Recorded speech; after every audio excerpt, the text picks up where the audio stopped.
Hello friends, good evening. कैसे हैं आप सब? चलिए, रेल से संबंधित थ्योरीज हमने पढ़ ली है। आज हम लोग इससे संबंधित कुछ क्वेश्चंस करते हैं और क्वेश्चंस के माध्यम से थ्योरीज को हम लोग समझने का प्रयास करते हैं। यहाँ एक प्रश्न आपको दिखाई दे रहा है।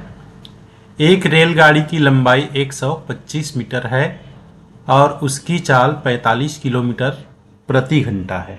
यहाँ पे चाल को दिया है किलोमीटर प्रति घंटे के रूप में।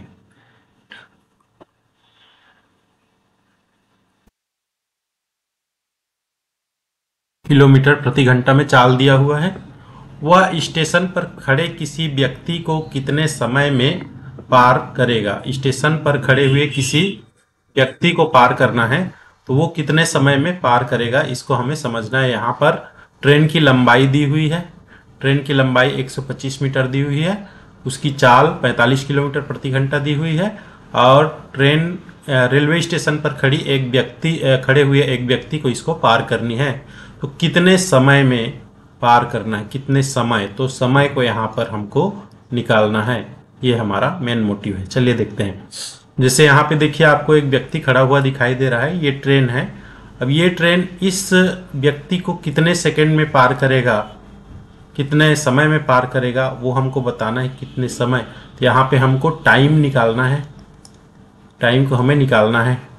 अगर हम बात करें समय निकालना है और दूरी की बात करें, दूरी यानी डिस्टेंस, तो डिस्टेंस कितना दिया हुआ है, तो हमको पता है कि व्यक्ति है तो व्यक्ति के डिस्टेंस को हम क्या मानते हैं, 0 मानते हैं। यहाँ पर ट्रेन की जो लंबाई होगी वही एक्चुअल डिस्टेंस होगी। तो यहाँ पे ट्रेन की लंबाई कितनी दी हुई है, 125 मीटर दी हुई है। यानी ट्रेन की लंबाई यहाँ से यहाँ अगर हम बात करें तो ये 125 मीटर है।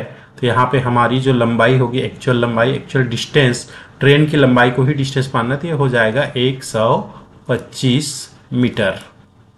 ये लंबाई या दूरी हो गई। अब चाल या स्पीड, स्पीड कितनी दी हुई है? स्पीड यहाँ पे दी हुई है 45 किलोमीटर प्रति घंटा, यहाँ पे दी हुई है। तो 45 किलोमीटर पर आवर यानी प्रति घंटा के रूप में यहाँ पे स्पीड दी हुई है। अब इस चाल से अगर ये ट्रेन इस व्यक्ति को पार करे तो कितना समय लगेगा? तो समय, टाइम का सूत्र क्या होता है? समय बराबर क्या होता है, दूरी बटा चाल, ये होता है। तो यहाँ पे समय निकालने के लिए हमें दूरी कितनी लेनी है? यहाँ पे दूरी 125 मीटर है। यहाँ पे हमने 125 मीटर दूरी ले लिया और चूंकि ये किलोमीटर प्रति घंटा में है, जो 45 किलोमीटर प्रति घंटा इसकी चाल है, तो चाल को हम डायरेक्ट नहीं लिख सकते। इसको क्या करेंगे, हम मीटर प्रति सेकंड में बदलेंगे, क्योंकि लंबाई जब दूरी मीटर में है, इसको भी मीटर प्रति सेकंड में हमको बदलना है। तो इसके लिए हमें इसको क्या करना होता है, स्पीड को 5/18 का गुणा करना होता है। ये हम पहले जान चुके हैं। याद रखिएगा, जब स्पीड किलोमीटर प्रति घंटा में दी हो तो इसको मीटर प्रति सेकंड में बदलने के लिए क्या करना पड़ता है, इस 45 में 5/18 का गुणा करना पड़ता है, तब ये मीटर प्रति सेकंड में चेंज हो जाता है। इस तरीके से 5/18 का गुणा इसमें हमने करना है। तो यहाँ पे हमने किया। अब इसको आगे सॉल्व करेंगे तो ये 18 ऊपर चला जाएगा और ये जो 5 है वो यहीं पे रह जाएगा। इस तरीके से 125 और ये नीचे का 18 ऊपर आ गया, गुणित 18 हो जाएगा और बटा 45 गुणित 5, तो 9 दूनी 18 हो गया और 9 पछे 45 हो गया। ठीक है। अब ये जो 2 5 है नीचे, इनमें 5 पछे 25 हो गए, ये दोनों 25 हो गए। गुणा करेंगे तो नीचे नीचे का गुणा हो जाएगा, तो 25, तो 25 से कम 25 और 25 पंछे 125। कुल मिला कितना बचा ऊपर में, एक 5 बचा और एक 2 बचा, यानी कि ये हो जाएगा 5 गुणित 2 बराबर 10 सेकंड। ये इस क्वेश्चन का आंसर हो जाएगा। तो ये जो ट्रेन है इस व्यक्ति को 10 सेकंड में पार कर लेगा। ठीक है मित्रों। अब देखते हैं नेक्स्ट क्वेश्चन। यहाँ पे एक क्वेश्चन दी हुई है, 72 किलोमीटर की चाल से चल रही रेलगाड़ी की लंबाई 100 मीटर है। एक ट्रेन है जिसकी स्पीड यहाँ पे दी हुई है, यहाँ पे स्पीड दी हुई है 72 किलोमीटर प्रति घंटा। किलोमीटर यहाँ प्रति घंटा लिखना भूल गए हैं, प्रति घंटा है समझ लीजिए। 72 किलोमीटर की चाल बोल दिया है, चाल है तो समझ जाइए कि किलोमीटर है तो प्रति घंटा रहेगा ही। तो 72 किलोमीटर प्रति घंटा की चाल से चल रही रेलगाड़ी की लंबाई 180 मीटर है। लंबाई यहाँ पे दी हुई है, लंबाई यानी डिस्टेंस, डिस्टेंस कितनी दी हुई है 180 मीटर दी हुई है।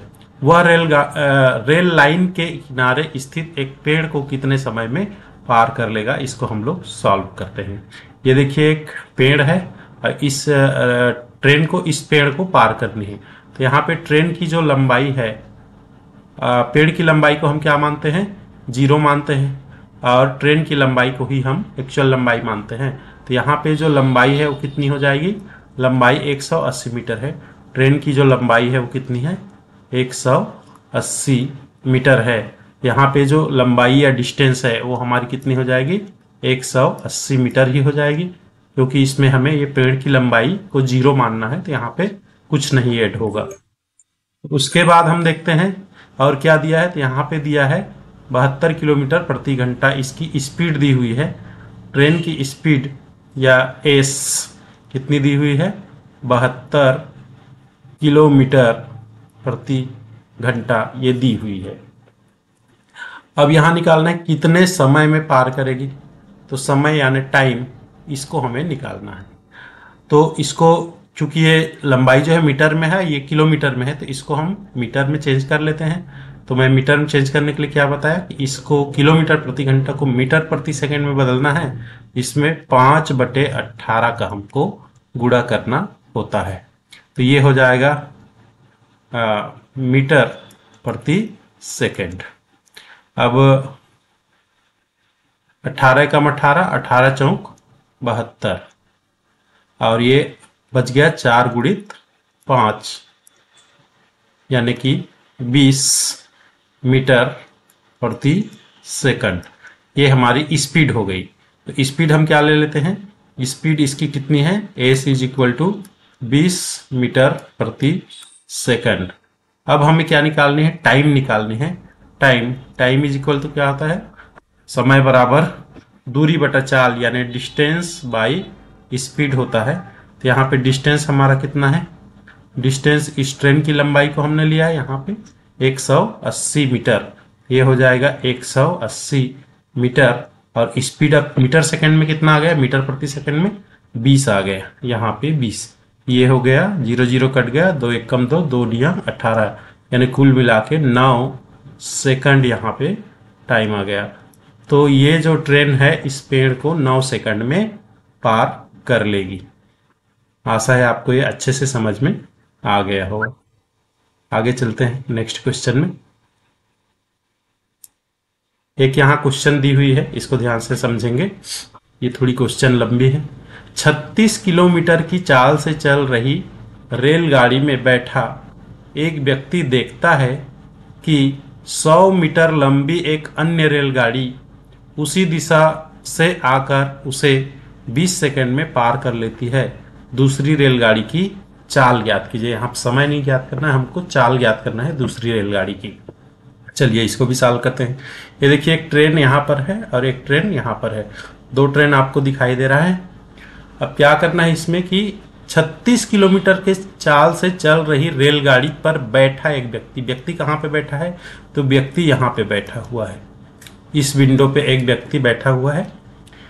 अब ये जो व्यक्ति बैठा हुआ है तो उस ट्रेन की चाल यहाँ पे दी हुई है। उस ट्रेन की चाल कितनी है, इसकी जो स्पीड है वो है 36 किलोमीटर प्रति घंटा, यहाँ पे दी हुई है 36 किलोमीटर की चाल। तो 36 किलोमीटर प्रति घंटा की चाल यहाँ पे दी हुई है। यहाँ 36 किलोमीटर लिखा है, समझ जाइए वो प्रति घंटा है, अगर नहीं भी दिया है तो भी।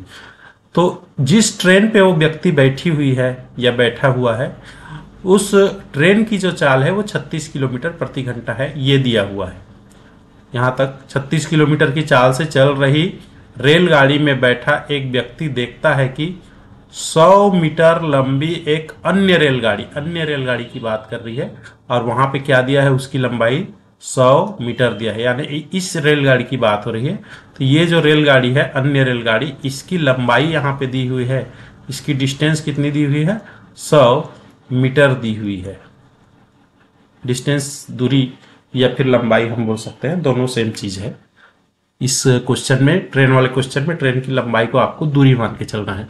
तो यहाँ पे अन्य जो रेलगाड़ी है जो कि 100 मीटर लंबी है, उसी दिशा से आकर, उसी दिशा मतलब यहाँ पे इसको समझना है, उसी दिशा से आकर, तो उसी दिशा मतलब क्या है, समान दिशा की बात हो रही है। यहाँ पे इसकी बात हो रही है, समान दिशा की बात हो रही है। तो समान दिशा मतलब ट्रेन देख रहे हैं इधर चल रही है और ये ट्रेन भी इधर इसके पीछे से आ रही है, तो उसी दिशा से आकर उसे 20 सेकेंड में पार कर लेती। तो यहाँ पे टाइम दिया हुआ है, टाइम कितना दिया हुआ है, टाइम दिया है 20 सेकंड। ये ऑलरेडी दिया है प्रश्न में, टाइम बराबर 20 सेकंड। और इस जो जिस ट्रेन में महिला या पुरुष बैठा है या बैठी है, तो यहाँ पे जो व्यक्ति बैठा हुआ है उसकी चाल दी हुई है, लेकिन इसकी लंबाई हमको यहाँ से यहाँ कितना है ये हमको अभी नहीं दी हुई है। इस ट्रेन की लंबाई 100 मीटर दी है, इस ट्रेन की लंबाई हमको नहीं दी है। तो इस ट्रेन की लंबाई की हमको आवश्यकता है कि नहीं, ये हमको देखना है। मान लीजिए ट्रेन चल रही है और ये भी ट्रेन चल रही है, तो उस स्थिति में क्या इसकी लंबाई की आवश्यकता है हमें, तो हमको याद रखना है यहाँ पे इसकी लंबाई की हमें कोई आवश्यकता नहीं है। इसलिए इसकी लंबाई दी हो या ना दी हो उससे हमें कोई फर्क नहीं पड़ता, क्योंकि यहाँ पे जो दूसरी ट्रेन है वो इस व्यक्ति को पार करना है, ना कि इस ट्रेन को। तो इस ट्रेन को पार करने से मतलब नहीं है, इस व्यक्ति को पार करने से मतलब है। इसलिए इस व्यक्ति की लंबाई की अगर हम बात करें तो इस व्यक्ति की लंबाई को हम क्या मान के चलते हैं, 0 मान के चलते हैं। इसलिए यहाँ पे जो एक्चुअल डिस्टेंस होगा वो क्या होगा, ये जो ट्रेन पार करने वाली ट्रेन है उसकी लंबाई को ही हम डिस्टेंस मान के चलेंगे। तो ये हो जाएगा हमारा 100 मीटर। तो टाइम हमको मिल गया, डिस्टेंस मिल गया, ठीक है। यहाँ स्पीड दी हुई है एक ट्रेन की 36 किलोमीटर प्रति घंटा, और इस ट्रेन की जो स्पीड है इसको हमें निकालने की जरूरत है, इसको हमें नहीं दिया हुआ है, इसको हमें निकालना है, ठीक है। अब इसको सॉल्व करने से पहले थोड़ा सा कॉन्सेप्ट जो हमने कल पढ़ा था उसको और यहाँ पे थोड़ा सा क्लियर करने का प्रयास हम लोग करते हैं। देखिए,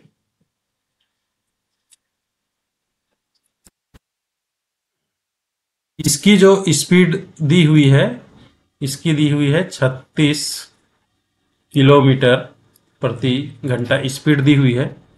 अब व्यक्ति जो बैठा है यहाँ पे, ट्रेन की जो शुरुआत है यहाँ पे है ऐसे, और व्यक्ति यहाँ पे इस लाइन पे बैठा है, और इस ट्रेन की आखिरी ये यहाँ पर है।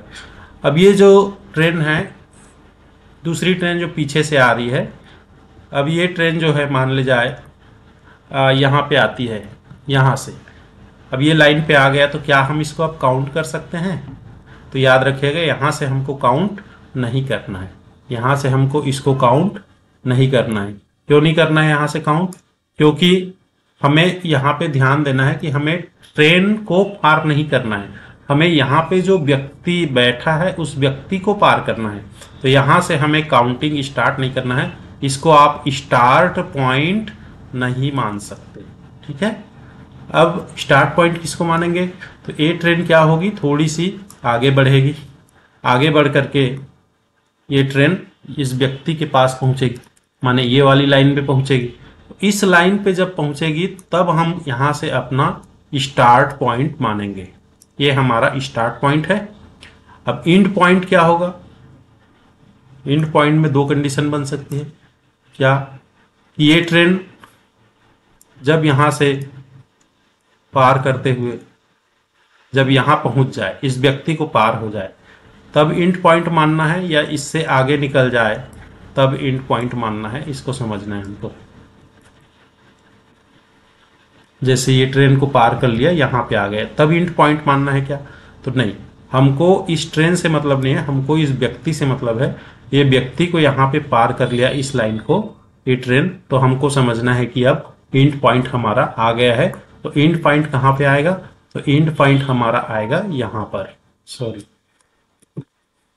हमारा जो एंड पॉइंट आएगा वो आएगा इस लाइन के पास में। तो यहाँ से यहाँ तक की जो लंबाई होगी, इस लंबाई को हम क्या मानेंगे, एक्चुअल दूरी मानेंगे। तो ये जो दूरी है वो इस ट्रेन की दूरी के बराबर है, जो कि 100 मीटर है। तो यहाँ पे हमने इसीलिए डिस्टेंस 100 मीटर लिया हुआ है। आशा है आपको अच्छे से समझ में आ गया होगा। अब इसको हम क्या करते हैं, सॉल्व करते हैं। चलिए ठीक है, यहाँ पे इसकी 36 किलोमीटर प्रति घंटा की स्पीड दी हुई है। अब स्पीड क्या होगी, तो स्पीड में आपको याद रखना है कि हम ये जो जिस ट्रेन पे महिला बैठी हुई है या पुरुष व्यक्ति जिस ट्रेन पे बैठा है, उस ट्रेन की स्पीड दी हुई है, लेकिन ये जो ट्रेन पीछे से आकर के उसको पार कर रही है उसकी स्पीड नहीं दी हुई है, और उसी दूसरी ट्रेन की चाल हमको ज्ञात करनी है। इसकी जो स्पीड है इसी को हमें क्या करनी है, ज्ञात करनी है। तो मान लीजिए इसकी स्पीड को हम क्या मान लेते हैं, x किलोमीटर प्रति घंटा मान लेते हैं। क्या मान लेते हैं, x किलोमीटर प्रति घंटा। इसकी चाल जब दी नहीं है तो उसको मान लेते हैं हम लोग। तो मान लीजिए इसका जो चाल है वो x किलोमीटर प्रति घंटा है और इसकी चाल है 36 किलोमीटर प्रति घंटा। अब आप बताइए कि इसमें ये व्यक्ति को जब पार कर रही है और ट्रेन उसी दिशा से आ रही है, तो यहाँ पर दोनों की स्पीड, अब दोनों ही चलायमान स्थिति में ना दोनों ट्रेन चल रही है, 36 किलोमीटर की चाल से चल रही है, ये भी चल रही है, लेकिन इसकी जो स्पीड हम पता नहीं है तो उसको हमने मान लिया है x किलोमीटर प्रति घंटा। तो दोनों ट्रेन चल रही हैं। अब x की जो स्पीड है स्वाभाविक है ज़्यादा होगी इससे, तभी तो पार कर पा रही है व्यक्ति को। ये जो व्यक्ति है इसको तभी पार कर पाएगी जब इसकी ट्रेन की स्पीड x की जो स्पीड x है वो इस 36 किलोमीटर से ज़्यादा होगी। अब दोनों की स्पीड है, दोनों चलायमान है, तो यहाँ पे क्या होगा, दोनों की स्पीड या तो घटती है या जुड़ जाती है। तो यहाँ पे दोनों समान दिशा से चल रहे हैं, तो समान दिशा में क्या होता है, दोनों की स्पीड घट जाती है। ये हम पहले बता चुके हैं थ्योरी में। तो यहाँ पर इसकी स्पीड और इसकी स्पीड में किसकी स्पीड को घटानी है, याद रखेंगे जिसकी स्पीड ज़्यादा है उसको हमें पहले लिखना है, और माइनस करके जिसकी स्पीड कम है उसको हमें बाद में लिखना है। तो किलोमीटर प्रति घंटा में ये आपको समझ में आ गया स्पीड। अब ये तीनों चीज़ हमको मिल गया है। अब इसके द्वारा हम लोग क्या निकालेंगे, इस x की वैल्यू निकालेंगे। यहाँ पे जो हमने x लिया हुआ है उसकी वैल्यू, यानी कि दूसरी ट्रेन की दूसरी रेलगाड़ी की चाल जो कि हमने x किलोमीटर प्रति घंटा लिया हुआ है वो हमको निकालना है। तो यहाँ पे क्या होता है, हमारा सूत्र होता है स्पीड यानी चाल बराबर दूरी बटा समय। Speed is equal to distance by time. अब ये क्या है, 36 माइनस 36 किलोमीटर प्रति घंटा है। अगर इसको हम चूंकि ये मीटर में है और इधर सेकंड में है टाइम, तो इसको भी हम मीटर प्रति सेकंड में बदलेंगे तो क्या हो जाएगा, x माइनस 36 मल्टीप्लाई 5/18 हो जाएगा। तब ये हो जाएगा मीटर प्रति सेकंड में चेंज हो जाएगा। तो हमको किलोमीटर प्रति घंटा को मीटर प्रति सेकंड में चेंज करना है। चेंज करने में क्या क्या करना है, तो इसमें हमें सीधा 5/18 का गुणा कर देना होता है। अब इसी को हम यहाँ पे रखेंगे। तो स्पीड की वैल्यू क्या हो गई, x माइनस 36 मल्टीप्लाई 5/18 बराबर डिस्टेंस कितना है, डिस्टेंस 100 मीटर है। यहाँ पे सॉरी डिस्टेंस जो है कितना है, 100 मीटर है। यहाँ पे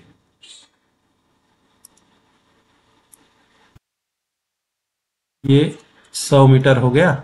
और स्पीड की टाइम कितना है, तो टाइम यहाँ पे हमको मिला है 20 सेकेंड। तो यहाँ पे हम 20 लिख लेते हैं। 20 एकम 20 और 20 पंचे 100, तो ये हो जाएगा 5। अब क्या हो जाएगा, ये x माइनस 36, ये 5/18 को इधर ले आते हैं, पक्षांतरित करते हैं। यहाँ पे गुणा है, इधर आके भाग हो जाएगा। तो ये हो जाएगा 5 भागित 5/18। इसको भाग को गुणा में चेंज कर देंगे तो ये क्या हो जाता है, ऊपर नीचे हो जाता है। ये हो जाएगा 5 गुणित 18/5। तो ये 5 5 कट गया, बचा कितना, 18। यानी कि ये हो जाएगा x minus 36 is equal to 18 हो जाएगा। इसको आगे सॉल्व करेंगे तो क्या होगा, x इधर रह जाएगा और 36 इधर पक्षांतरित होके 18 प्लस 36 हो जाएगा। तो 18 और 36 को जोड़ेंगे तो क्या हो जाएगा, ये हो जाएगा 54 किलोमीटर प्रति घंटा में ये स्पीड आएगा। इस तरीके से एक्स की वैल्यू हमको क्या मिल गई, 54 किलोमीटर प्रति घंटा। ये हमारा आंसर यहाँ पे प्राप्त हो गया।